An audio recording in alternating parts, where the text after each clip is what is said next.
सतनाम साखी। सतनाम साखी। पहले तो आपको सबको बधाई हो। आज कौन सी तिथि है? अक्षय तृतीया। अक्षय तृतीया का काम क्या है? आज के दिन जो भी आप कन्याओं को, ब्राह्मणों को या मंदिर में जैसे आप निर्जला मनाते हो, ऐसे ही अक्षय तृतीया है। इस दिन डबल हो जाता है। जो भी आप दान करते हो, श्री रामचरितमानस में उत्तरकांड में काकुशनी महाराज गरुड़ जी को कुछ बातें कलयुग की बता रही कि कलयुग की महिमा क्या है, कलयुग में क्या क्या होगा, कैसे कैसे होगा। और कलयुग की बारे में बताया कि कलयुग के धर्म के 4 चरण हैं। धर्म के कलयुग एक बैल के 3 पैर काट चुका है और चौथा पैर आधा कट चुका है, आधा बाकी है। तो गरुड़ जी ने पूछा ये क्या है? बोले सत्य, तप, दान और एक और 4, जिसमें से 3 पैर कट चुके हैं। सत्य का पैर कट चुका है, तप का पैर कट चुका है, दान का आधा बाकी है। आज हम जिससे बचे हुए, ये दान की वजह से बचे हुए। जो भी निष्काम भावना से दान करते हैं, वे कोई कामना नहीं रखते। गृहस्थी है तो कामना रखते हैं, कोई इच्छा रखते हैं, ऐसे नहीं कि नहीं रखते हैं। कोई कोई ऐसे भी होते हैं निष्काम भावना रखते हैं, कोई मन में कोई कामना नहीं है पर आदत है वही दान करना है। कहाँ करना है, कैसे करना है, वो तरीका अलग है। अब कोई मंदिरों में दान करता है, कोई चुपचाप जाकर के गरीबों को खाना खिला के आता है, झोपड़ियों में जाकर के खाना खिला के आता है। कोई ऐसे भी हैं दान दया धर्म वाले जो पढ़ नहीं सकते हैं, उनके लिए विद्या दान, मतलब उनको किताबें लेके देना, कॉपियां लेके देना, पेन लेके देना। कुछ ऐसे भी हैं जो दवाइयां नहीं खरीद सकते हैं, उनको दवाइयों का दान करते हैं। तो जितना वो देते हैं भगवान उनको और डबल करके देता है। देता के लेता थकपा जुगा जुगंतर खाई खाल, श्री गुरु ग्रंथ साहब में जो देता है वो कभी थकता नहीं। लेने वाला थक जाता है, देने वाला कभी नहीं थकता है। और भावना कैसी होनी चाहिए? निष्काम भावना। तो देने वाला कभी थकता नहीं है। तो इसलिए गरुड़ जी को कलयुग की विशेषता बता रही है। कहते हैं कलयुग की एक और भी विशेषता है। कलयुग केवल नाम आधारा, सुमन सुमन नर उतरहि पारा।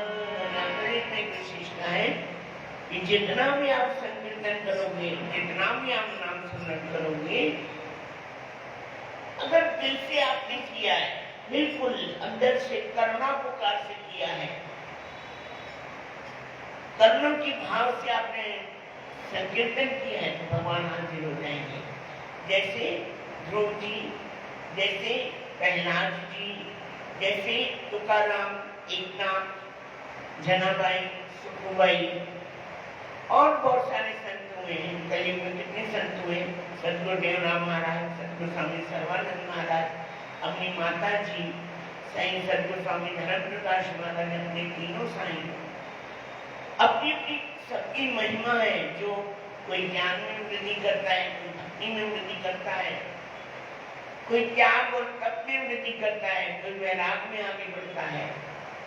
तो जैसे जैसे ये कलयुग का समय आ रहा है, जितना जितना कोई नाम सुमरण करता है कि समझता है कि मेरे को करना है, जो लगता है कि भगवान मेरे सामने बैठे, मेरे गुरु मेरे सामने बैठे, मेरे को करना ही है, क्योंकि इस कलयुग में केवल नाम ही है जो आप पार कर सकते हैं और कोई साधन नहीं है।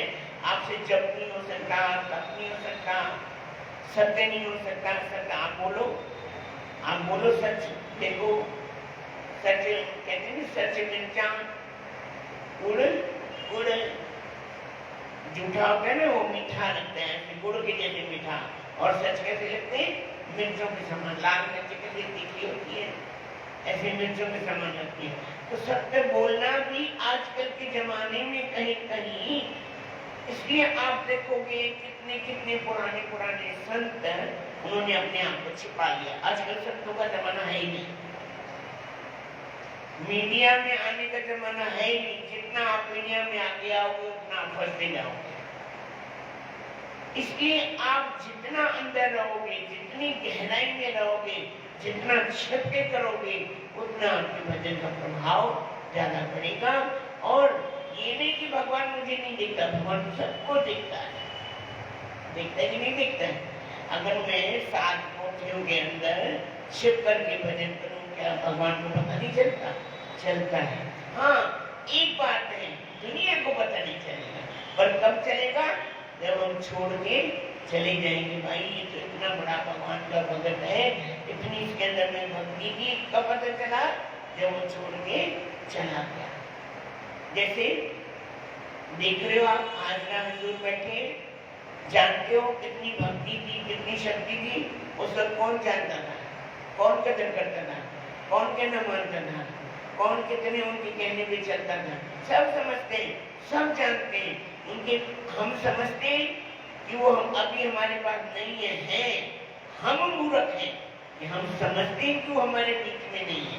वो हमारे बीच में अभी भी है, आज भी वो हमारे बीच में है। हमें देख रहे हैं, हमें सुन रहे हैं, हर चीज का अनुभव होता है। और कब पता चलता है? जब अंत समय होता है ना, तब पता चलता है, अरे मैंने बड़ी बड़ी गलती कर दी। गुरु महाराज तो मेरे साथ में थे। आपने एक कहानी सुनी होगी, बहुत बार सुनी होगी, और हमारे शंकर साईं, चाहे हमारे साईं स्वामी किशोर प्रकाश जी महाराज ये बात बताते थे। मैं थोड़े से नहीं बताऊंगा क्योंकि टाइम हो जाएगा, सत्संग करना नहीं था, पर कहते ना उनके ऊपर छोड़ा हुआ है, जैसे उनकी मर्जी। जहां ले चलोगे छोड़ना सीखो। आप अपने आप को उनके सहारे पर छोड़ना सीखो। नहीं, हम क्या करते हैं? आदि डोरी बोलते, दीना बंधु दीनानाथ, आदि डोरी तेरे हाथ, आदि डोरी मेरे हाथ, ना इधर के ना उधर के। बोलो राम सतनाम सतनाम सतनाम राम उधर के नाम इधर के, आदि डोरी मेरे पास, आदि डोरी तेरे पास।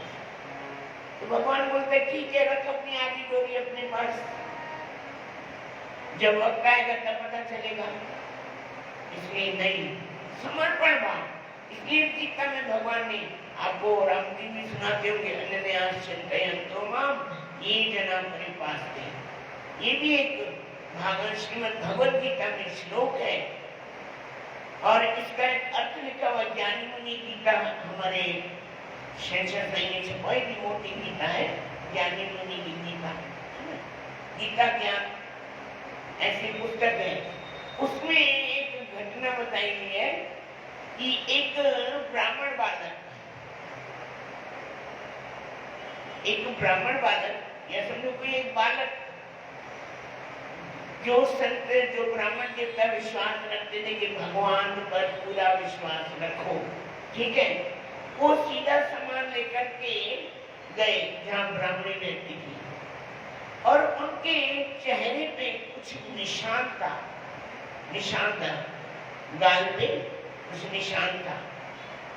तो ब्राह्मणी ने पूछा, इतना सुंदर बच्चा और उसके चेहरे पे निशान है। तो बच्चे से पूछा कि आपकी गाल पे ये निशान किस चीज का है? बोले मुझे एक ब्राह्मण देवता ने थप्पड़ मारा है। क्या मारा है? बोले ब्राह्मण देवता तो किसी को आज तक एक चीटी नहीं मारी। समझते हो बात? ब्राह्मण देवता इतना ठंडा है, वो एक चीटी नहीं मारी तो आपको थप्पड़ कैसे मारेगा? बोले आप पूछ लेना मुझसे, आप पूछ लेना। आए रात को ब्राह्मण देवता है, बोले महाराज ये बताओ आपने पीटना कब से शुरू कर दिया लोगों को? बोले क्या बोलती हो, मैं एक चीटी नहीं मार सकता तो मैं किसी को थप्पड़ या क्यों मारूंगा?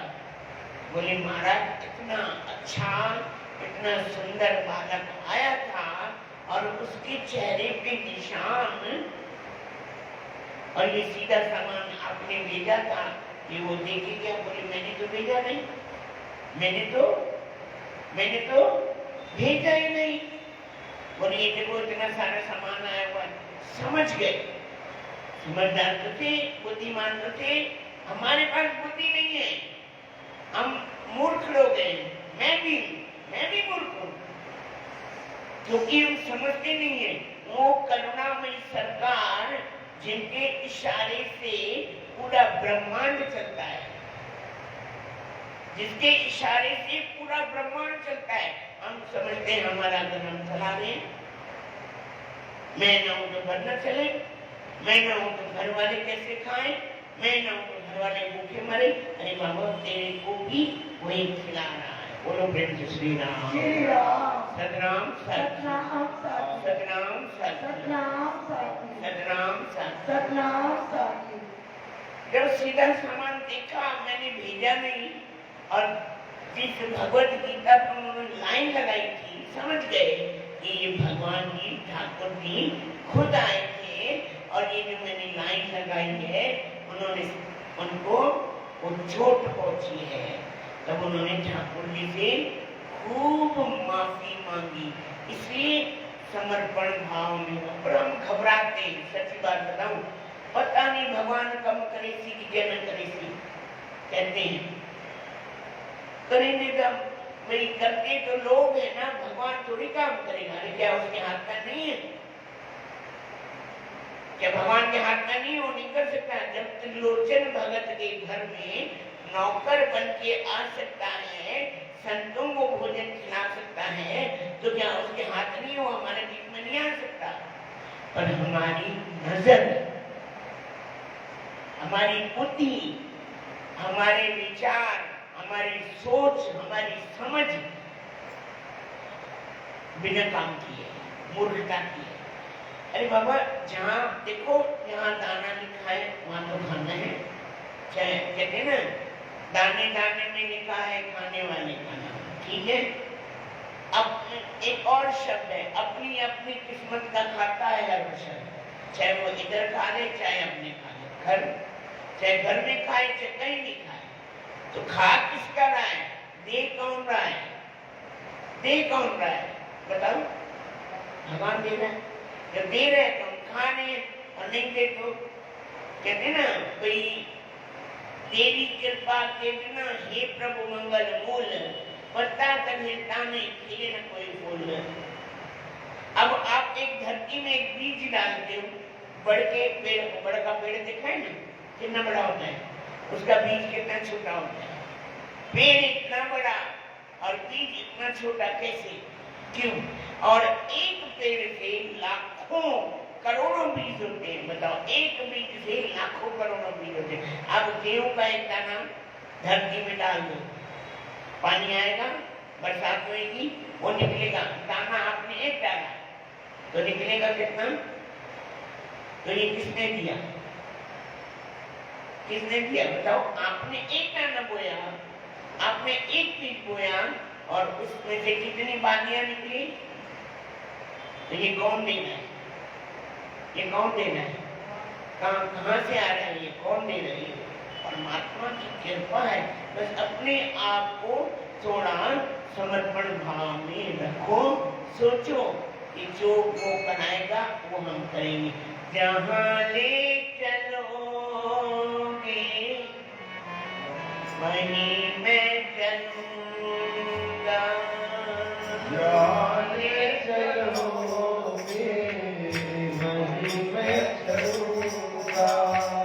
जहाँ नाथ रख दोगे, जहाँ नाथ रख लोगे वहीं मैं रहूंगा। जहाँ ले चलोगे वहीं मैं चलूंगा। जहाँ ले चलोगे वहीं मैं चलूंगा। अपने आप को सौंप दो, बिल्कुल सौंप दो, अपने गुरु महाराज को सौंप दो, उनके चरणों में झुक जाओ। जैसे आम का वृक्ष है, आम जब लगते हैं तो क्या होता है, क्या होता है, झुक जाता है ना। कौन झुकाता है उसको? अपने आप झुकता है या कुछ झुकाता है? बस अगर आप में नम्रता है, आप में कोई गुण है, आप में कुछ खासियत है, झुक जाओ। झुकने वाले का मान होता है। हम अपने मान की चिंता करते हैं, हम अपने सम्मान की चिंता करते हैं। अरे मेरा क्या चीज है, क्या चीज है, क्या होगा? अरे जब मैं उनकी गोद में बैठा हूं, मैं बात बता रहा था आपको कि एक व्यक्ति था, भगवान के प्रति, सदगुरु के प्रति उसको बहुत विश्वास था। तो नाम सुमरन करता था दिन में 2 बार 3 बार, जब समय उसको मिलता था। एक दिन भगवान जी राजी हो गए। जब भगवान जी राजी हो गए तो भगवान उसके सामने आए। बोल बच्चा, तेरे को क्या चाहिए? बोले मुझे कुछ चाहिए नहीं, आप मेरे साथ रहो, आप मेरे मैं आपको देखता रहूं, जहां भी आप चलो मेरे साथ चलो और मैं आपको देखता रहूं। भगवान ने बोला मुझे और भी काम होते हैं, इसलिए एक काम करते हैं, 2 पैर आपके, मतलब 2 पैरों के निशान आपके, 2 पैरों के निशान मेरे। ऐसे समझना कि भगवान जी आपके साथ चल रहे हैं। ठीक है, अब चल दिए। समय की परिस्थिति है, कभी समय में दिन बड़ा, किसी समय में रात, कभी दुख है, कभी सुख है। ये जो परिस्थितियां बदलती रहती है ना, सुख आता है तो दुख भी आता है, दुख आता है तो सुख भी आता है। सुख में समय कैसे निकल जाता है पता नहीं चलती, पर दुख में समय निकलता ही नहीं। कैसे निकलता है? चूम की तरह। सुख आता घोड़े पे, जाता है धीरे धीरे, जाता अपने समय से ही है। और हमें क्या लगता है, हाय सारी दुनिया के दुख मेरे ऊपर आके गिरे, और कोई नहीं भगवान को दिखता था, और साईं को कोई नहीं दिखता था, मैं ही दिखाऊं। बाबा परिस्थिति है समय की। अब समय अनुसार वो जो 2 चरण के निशान थे तो गुम हो गए, घर वाले भी छोड़ गए, परिवार वाले भी छोड़ गए, और इसने भगवान का भजन नहीं छोड़ा। भगवान का भजन छोड़ दिया। भागवत पढ़ना, रामचरितमानस पढ़ना, गीता पढ़ना छोड़ दिया। सत्संग में जाना, हाँ हम छोड़ देते हैं जब राम जी यहाँ नहीं होते हैं। कोई हमें तो आती नहीं पलवल वाली भाषा, ये तो मैं बोल गया बता, कोई है ही नहीं, किसके लिए जाए? कोई सत्संग करने वाला नहीं है। साईं थोड़ी बैठे हैं यहाँ पे, साईं देवराम बाबा थोड़ी बैठे हैं, ठाकुर जी थोड़ी बैठे हैं। तो ऐसे ही है ना, मूर्तियां रखी हुई है, आपको नहीं दिखते, इसमें आपकी आंखों की गलती है, आपको नहीं दिखते। जिसको दिखते हैं वो चारों तरफ दिखते हैं, हर जगह दिखते हैं, उठते बैठते भी दिखते हैं, खाते पीते भी दिखते हैं, हर बात में वो दिखते हैं, दूर है ही नहीं। तो जब वो 2 पैर उनके गुम हो गए तो समय फिर से चेंज बदल गया, आया 2 पैरों के निशान फिर से, 2 पैरों के निशान फिर से आना शुरू हो गए। बोले भगवान जी अब मेरे सामने आओ, मुझे बात करनी है आपसे। कभी कभी छोटे बच्चे ऐसे बोलते हैं, आओ तो जरा बैठो मेरे पास, मेरे से बात करनी है, आपसे बात करनी है। भाई उनसे पूछो क्या बात करनी, बैठो बैठो बात करनी है आपसे। छोटे छोटे बच्चे होते हैं ना, कभी कभी बहुत बड़ी बात कर देते हैं। तो ये भी बोला, भगवान जी आओ जरा आपसे बात करनी है। ये तो मैं समझा कि जब दुख आया परिवार वाले छोड़ के चले गए। परिवार वाले हाँ छोड़ के चले जाते, दुनिया का ये व्यवहार है। पर हमें कौन अच्छा लगता है? भगवान को नहीं अच्छा लगता है, मेरे को तो नहीं अच्छा लगता है। नहीं भाई, भगवान भी छोड़ के चला गया। इंसान को छोड़ के चले गए, भगवान भी छोड़ गए। भगवान के सामने आके बैठे, हाँ बच्चा बोल।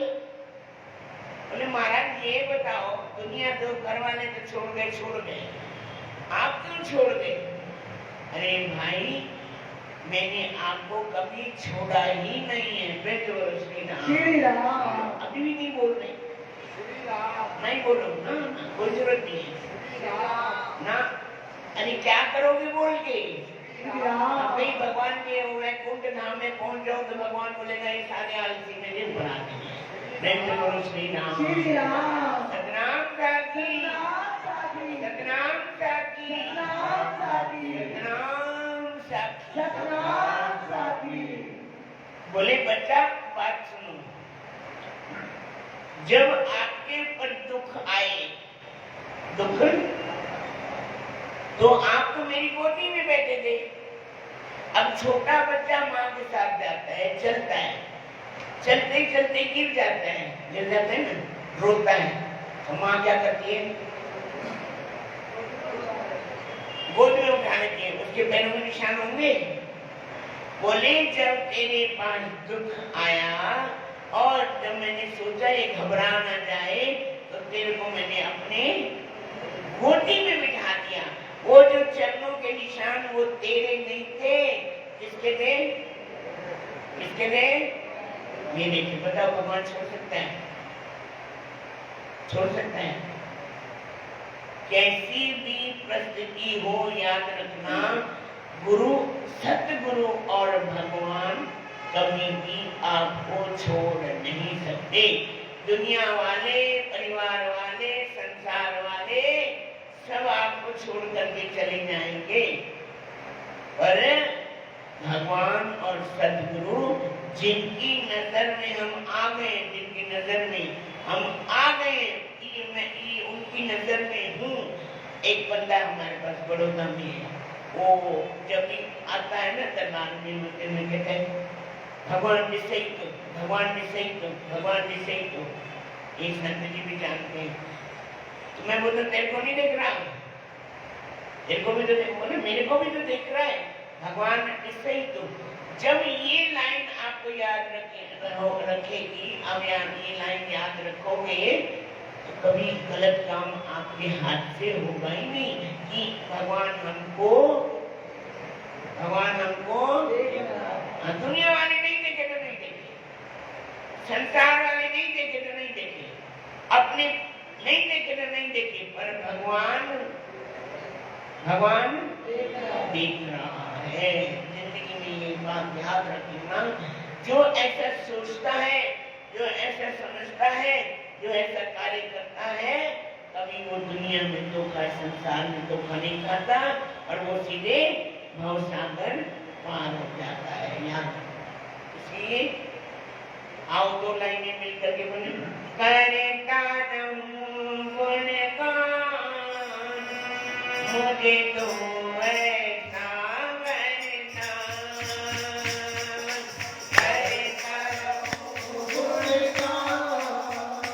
मुझे तो ऐसा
कैसे